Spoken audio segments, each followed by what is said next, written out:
That's nice. Right, hello everyone and welcome to the first video in the new setup, in the new hobby room. We've moved house, everything is in. We've got the new setup, the miniatures are in, the books are in. I say the miniatures are in, the majority of the unpainted miniatures are in here, the rest of everything is currently in the garage and I need some more units. There is going to be a project update and I will show everybody what's going on. But for today's video, I wanted to just take a moment to talk about why I enjoy historical wargaming. Now, as some of you may be aware, there has been a couple of videos doing the rounds about historical wargaming, which has caused a little bit of tension and friction. I'm not going to be responding to those at all. This instead is going to be addressing some of the most common comments and things that I have seen on forums and in other areas about why do people enjoy historical wargaming? Why are they doing historical wargaming and they're not doing fantasy and sci-fi? Now, instead of saying why do I think others are doing it or what are you missing out on, I thought I'd very simply just explain why I changed from a player who was predominantly playing sci-fi and fantasy war games, and then I switched, and now I predominantly, as if you watch this channel you'll know, produce content and play games which are historically based. So, we'll get on with it. Okay, so to begin things off, I think we should probably start with a quick intro about my background in wargaming and where that's come from. So I first got into wargaming around about 1994, 1995, and it was with Games Workshop. One of my friends bought an old White Dwarf to school, and I remember you could make a cardboard battle bunker out of it, and I thought that was cool, and I made my mum take me to Games Workshop, and I bought some miniatures, and it snowballed from there. And all I played for a long period of time was GW games, because that's all I knew about. So I played Warhammer 40,000 all the way through secondary school, all the way through my A-levels, along with a little bit of fantasy. I then basically went to university and wargaming just stopped. Wargaming stopped. There was no interest in that. I needed my money for beer and other things. And when I came back, one of my little cousins happened to be starting to get into Warhammer, so I went along and had a look in the shop. This was in 2005, and I basically had a look and I saw the Bretonnians, and I decided to build a Bretonnian army. That was probably the last time the Bretonnian army book was updated, I'm pretty sure. And then my hobby was predominantly Warhammer Fantasy Battles. I can't remember what edition, I want to say 6th. Maybe is it 6th, was it 5th? I'm not too sure. It was the one that had a nice red border on it with a hammer in the middle of it, and that probably doesn't narrow it down, really, does it? Anyway. From there, I played steadily many fantasy games, and then again picked up Warhammer 40,000 and I built up a Death Guard army. Around about 2008, 2009, I started looking at other miniature lines, and that was because I just wanted to paint something different. And GW's range back then, as fondly as I look at it from a nostalgia point of view, the variety wasn't there for me. So I started looking at other games like War Machine and Malifaux. And when I went to one of these shops, I saw a small box, which was the 2nd edition Flames of War Quick Start box. And in that small box, you got a bite-sized rulebook, you got 2 Stugs, and you got 3 Shermans. And it was £20. So I just bought that and took it round my mate's house and we played it, and that was Flames of War, and we loved it. In fact, we loved it so much that he went and bought a box as well, and then we swapped. Now, very simply, it just came down to which tanks do I like the look of more. Well, I quite like the look of the Stugs. I like the kind of the boxy design, but I also like the fact that they're anti-tank guns and they didn't have a turret, so there was a bit more tactics with getting them, you know, in line to fire. Whereas he quite fancied just painting the Shermans because they are a quintessential tank. So he took all the Shermans and I took all the Stugs, and that was my first gateway into historical gaming. It was Flames of War. I built up quite a big Panzer Grenadier army for Flames of War, and we used to play it a lot. And these were all based on army lists that you could get from various books.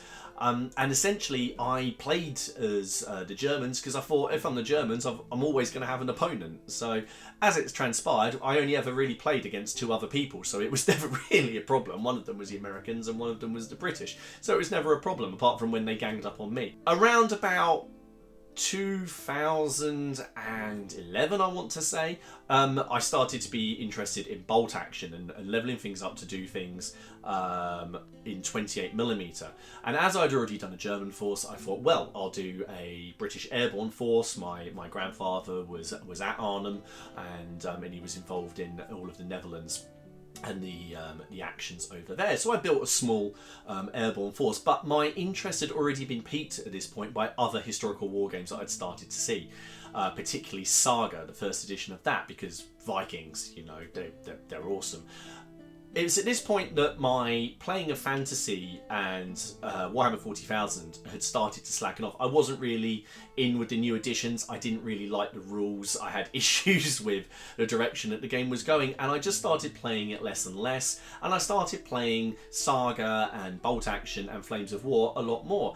And the games seemed sensible, the rules seemed to make sense, and Saga just really kind of encapsulated what I wanted in a war game. Fast forwarding very, very quickly, in 2015, it was the 200th anniversary of the Battle of Waterloo, and on a gaming group, and I can't remember now for the life of me which one it was, they had the Warlord Games La Haison collector's set up as a prize in a competition. I can't even remember what the question was. I think it was just something like, who was the general of the British at the Battle of Waterloo? Anyway, I won that prize, and I suddenly had a large amount of Napoleonics plus a building and essentially a battle set to play.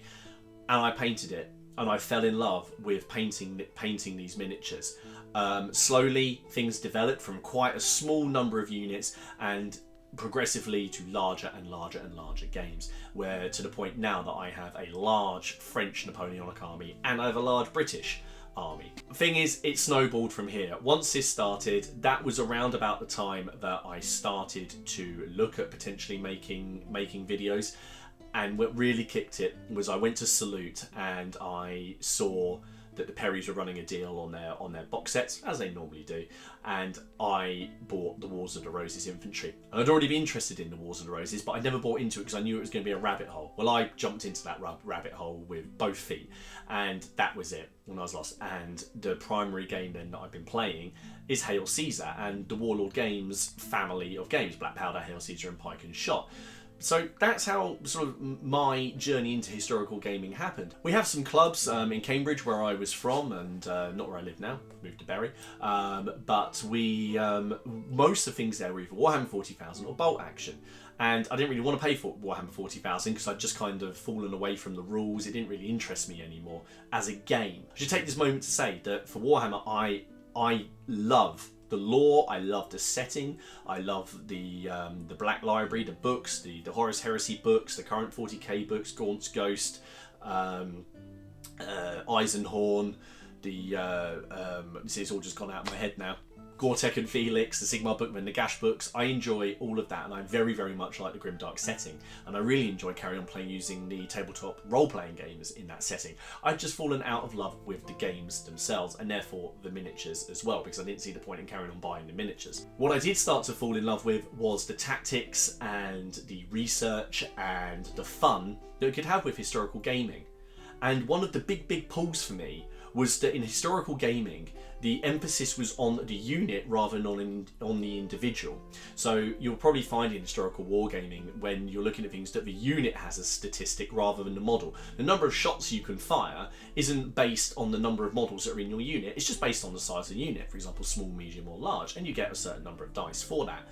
Certain games don't do casualty removal, which I love. If I've spent all these time painting these miniatures, I don't want to take them off the board straight away. You add casualty figures onto the board, and when a unit has sustained a certain number of casualties and broken, you remove the unit as a whole. I think it's much more fun to have your miniatures that you've spent all this time playing on your lovely gaming board for longer. And you're not just having, after one round of shooting, you're having to basically use a dustpan and brush to remove them. One of the main things that I really enjoyed was that there was this sudden upsurge in people taking on things like Napoleonic projects and medieval projects, and everybody was asking each other for advice and research, and it started to really get my interest going. And as the Wars of the Roses is my prime area of research, both in my sort of personal life, but also partly as my job, because a lot of you will know my job is in the heritage sector. I felt like I could marry the both. So from that point, I started playing historicals, and I didn't really look back. So how do I game historicals? How do I balance this idea that refights and knowing who the victor was against my need to be creative, which is what I enjoy? Now, it should be said that I find an incredible amount of creative freedom within the historical period. I don't let, for example, troop types really confine my creativity in a project. A lot of the box sets that you're going to buy for historicals are plastic multi-part sets, just like the good old Games Workshop sets, which are now, as I understand them, a little bit more single pose. I've actually seen some today. And they look great, but they're single pose where you've got to do a lot of conversion to them to get them to do something else, which is possible.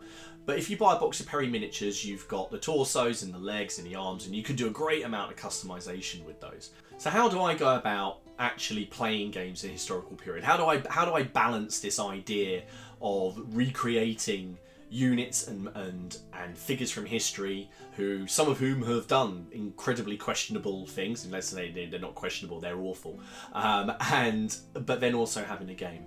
Well, the answer is quite simple. I personally view the period of history that I am gaming, or the war that the game is setting, as a backdrop to the narrative of the games that I am playing.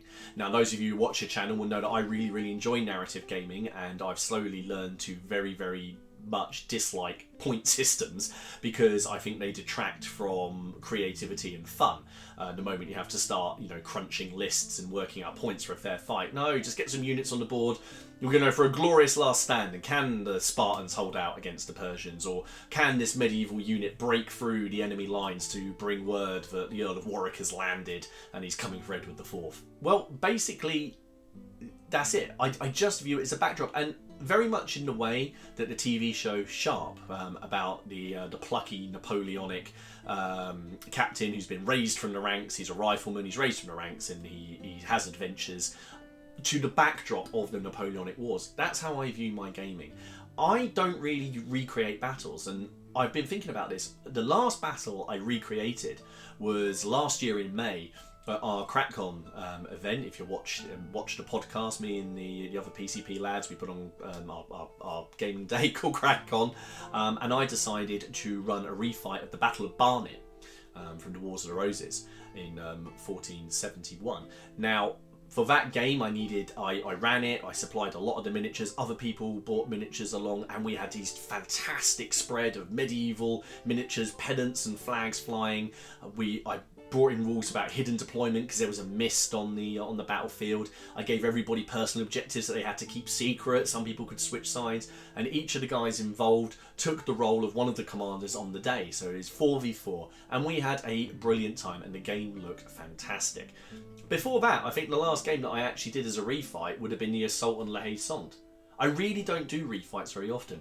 What I do is I use the fog of war of history, the fog of history, to allow me to fight battles in certain periods of warfare or conflict, because they almost certainly happened, and not all of them were recorded. There are countless skirmishes on the border between England and Scotland throughout the medieval period, well before that.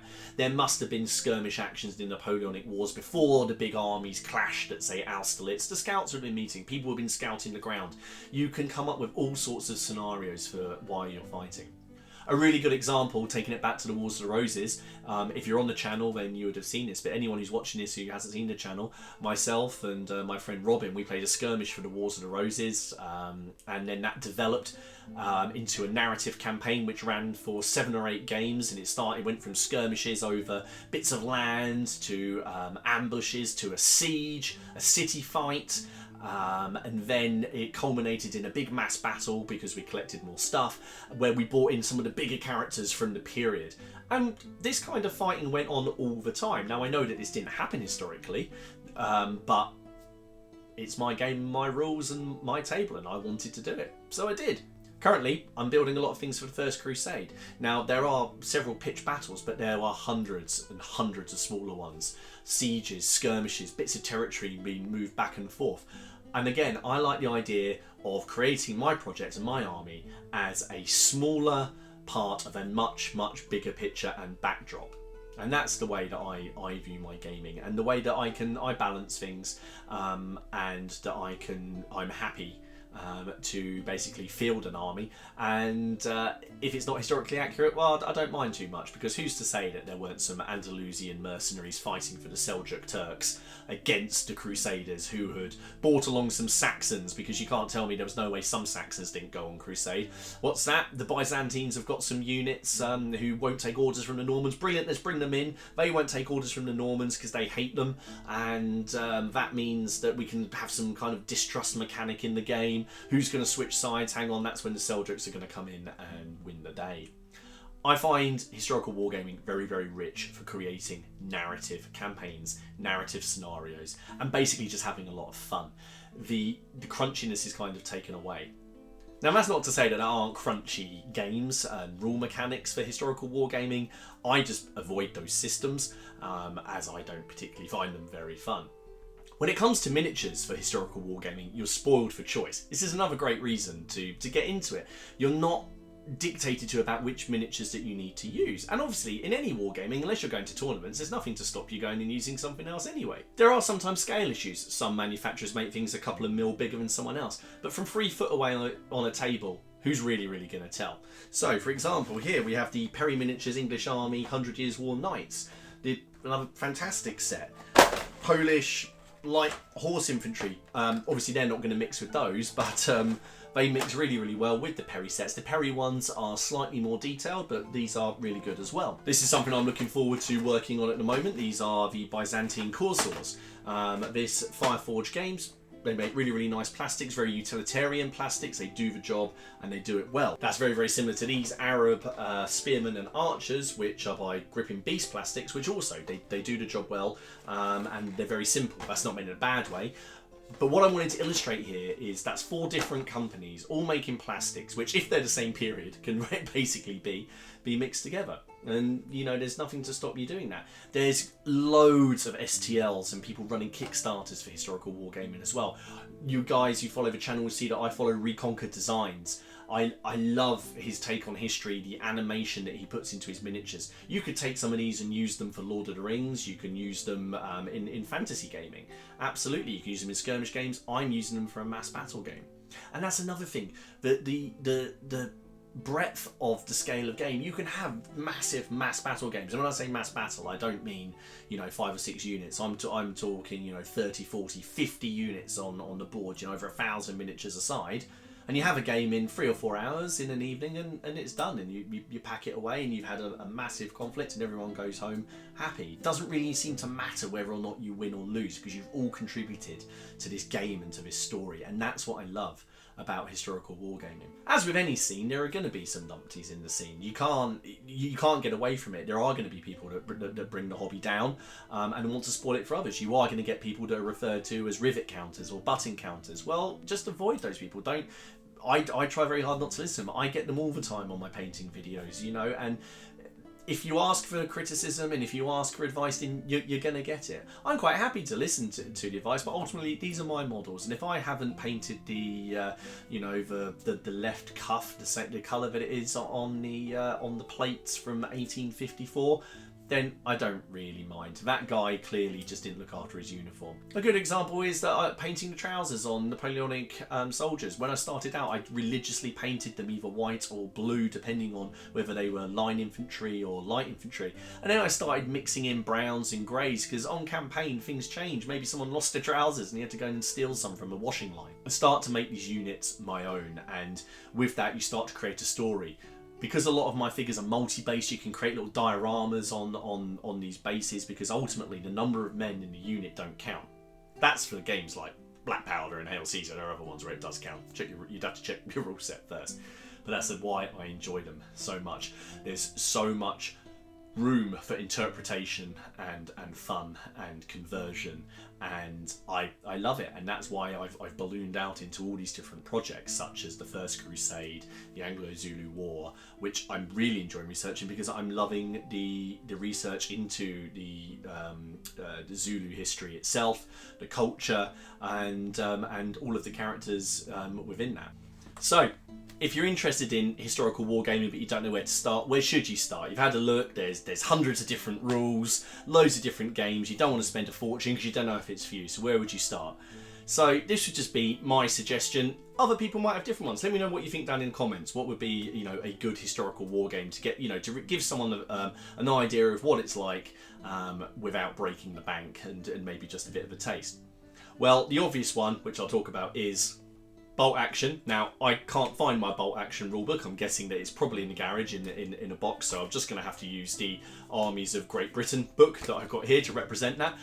Bolt action, if you want to get started, has a really, really good two-player starter set that you can split with a mate. You get the rulebook, you get 2 armies, you get some scenery, and you get everything essentially you need to play. And therefore, if you're only splitting it each way, I think it was about 60 to 80 quid when I had a look for the Band of Brothers set.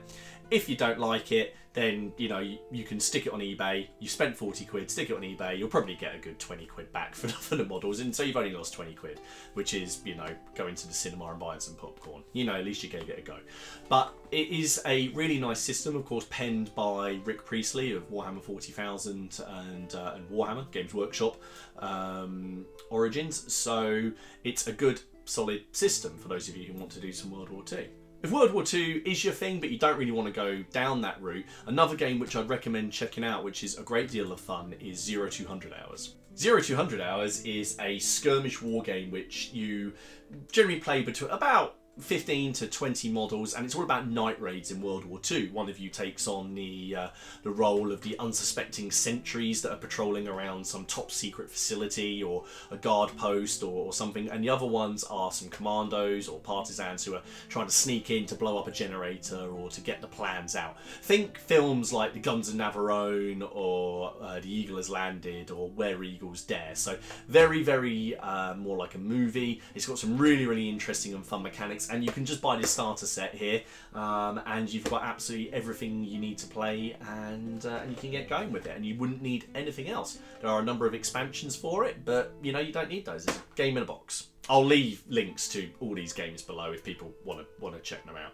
But another one by the same creator as 0200 Hours is Test of Honor, because samurai are cool. Okay, here we are. You don't want to paint, sort of drab uniforms and things like that, then samurai is about as opposite as you can get to that. So Test of Honor is a samurai skirmish game. It's in it you have a warband of anywhere about 15 to 20 models. You have 3 samurai heroes, one of them a great hero which represents you on the tabletop. You have different skills, you have different armaments, and you basically play through little campaigns to take over territory, to gain honor, and it's a great deal of fun. It has a really, really nice combat system in it where you really get a sort of a to and fro of a sword fight, and you can end up with a very, very unique samurai to you. There are loads of companies that are putting out samurai miniatures. I recommend taking a look at Grey Finale Games, who do produce this, and should have said they produce 0200 Hours as well. They've got some footsore miniatures, have some in steel fist miniatures. They've got some fantastic samurai. So if you want to paint something colourful because you don't want to go with camo patterns, samurai is the way to go. For those of you who want to sort of go a little bit further back into history and you want to, you like the TV show Vikings or The Last Kingdom, then Saga is the way to go. And this is a game I'd really recommend for people who are coming from fantasy gaming and sci-fi gaming, because this isn't, I would not call this a fully historical war game, because this game is meant to represent sagas. So think things like Beowulf or Brithnoth and things like this. They essentially, your warlord in this is larger than life. He can go run off and do quite powerful things. This is the rulebook. That's it. There's nothing else to it. This is the system. Now, the way that Saga works is they have a number of periods in their game, and these are referred to as ages. And then you buy the source book for the age you want to play. So I've been using the Age of Vikings, and you can see some battle reports on the channel where we've been playing this. So in the age books, you'll have everything you need to play, all of the factions within that period, and any special rules pertaining to that period. And we have things like Age of Alexander, The Age of Chivalry is coming out. There's even one called the Age of Magic if you want to do your fantasy thing, and you can reuse all those miniatures that you've got for all these other games and just play the Age of Magic, and it's the same system. In this, your warlord will run off and he will do really cool things. And this is where it diverges from history slightly, because as we know, leaders who run off and go off and do their own things, you know, bad things tend to happen to them. I'm looking at you, Richard III and Gustavus Adolphus here. You wouldn't really do that in history, and in this, he is the big guy, and you have a battle board with different mechanics on it, so you can suddenly, all your men can turn into berserkers, or they swat aside a hail of arrows and, you know, they go for the attack. It's a very unique and fun system to play. You only need about 25 models to play a game. You can get all of those in plastic, for example, from Victrix. You can just buy a bag of Saxons, paint them all up, or you don't even have to paint them all up if you don't mind, and then just have a game. It's a favourite down a lot of clubs, and there's a lot of organised play that goes on for this, so Saga is well worth checking out. Personal little favourite of mine, because I love westerns, is Dead Man's Hand. Very fun games to play. They don't require a lot of setup, and again, this is the rule book for the basic game. There are loads of gangs available. There's an awesome set of plastic multi-part miniatures that you can get for Cowboys from Great Escape Games, and yeah, you can basically make your own gang. You can like fit them out how you want. They can be cowboys, they can be lawmen, they can be Pinkertons, they can be prospectors. You can even go, there's an Australian variant where you have people like Ned Kelly.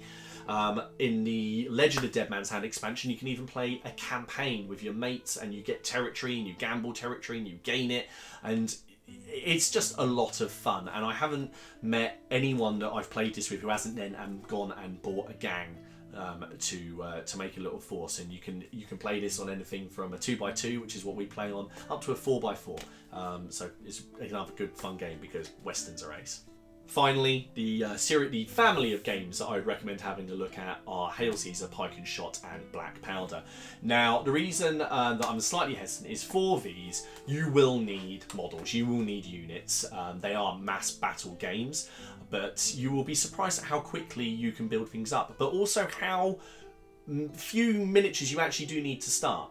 As I tell people who get in touch with me about how to start armies in the Wars of the Roses, you can get started in the Wars of the Roses with 2 plastic boxes of Perry miniatures, a metal cannon and a commander. And that's enough to field a usable army. Because you've got miniatures and it's based on the unit frontage and the size of a unit footprint, the number of miniatures that are on the bases don't really matter. Obviously, you don't want a unit that looks like it's got no one in it, but, you know, rather than having, oh, this unit definitely needs 24 miniatures in it, you can maybe go with, you know, 16, 17 miniatures because you've got a bit of a scene. Maybe add a casualty on, maybe there's a cannonball that's torn through the line and there's a bit of a gap forming, or maybe someone's vaulting over a fence or taking cover behind a car, and you can make really appealing bases. It's a good solid system for people who are coming over from games like Warhammer 40,000 and Warhammer Fantasy. It's written by Rick Priestley.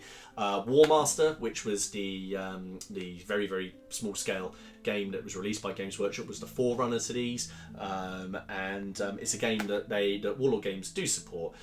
If you've followed Warlord Games, you'll see that they've got the new epic ranges, and they've got battle sets and starter sets for all of these, so it's worth checking out, but these ones you will need a little bit more. So there we go, really. That's sort of my why of wargaming, and why I enjoy historicals and why I'm passionate about them. Now, I just want to end this video by saying, since I've moved house, there's a Games Workshop right round the corner, and I've actually started going in there. And because it's so close, I'm probably going to look at building a small force for a game. I don't know what game. I'm quite interested in that Warcry game because it's skirmish size, but I understand you can also use the miniatures in Age of Sigmar. I do enjoy painting fantasy miniatures. Every now and then I get this hankering to paint something like a badger with a mace, or a dragon or something like that. And I do have other fantasy games that I play, and I enjoy science fiction games. I play Star Wars Legion. I love that. I enjoy Wild West Exodus as well. I always have a great time playing that. And it's basically just gone full circle, which is that I had an interest in history and I play fantasy games, and now it seems, and I read books about history, novels about history, where now I'm playing history and reading books about fantasy and science fiction. So here we are. If you are interested in historical gaming, don't sit back. Find a group, comment down below, you know, and just have a go, because there is a lot of fun to be had. Not every aspect of it is going to be for everyone, but that's the same across any hobby, and certainly across wargaming. So that's what I love about historical wargaming and why I play historical wargaming. I hope this hasn't been too much of a ramble. It's probably gone on longer than I thought it would, but if you enjoyed it, let me know. Let me know down below. Why do you play historical wargaming? What is it you love about it? Try and, you know, give me like your top 3 points about why you like it. If you're looking at historical wargaming, has this video helped? Are any of the games there you want to try? Check out the links below. Check out the playlist in the channel for other games as well. I'll be back soon with a hobby update, and we've actually got a Hail Caesar Wars of the Roses game in for next week, which is going to be the first one in quite a while, so keep tuned for that. Otherwise, I will see you all again soon. Take care of yourselves. Bye bye for now.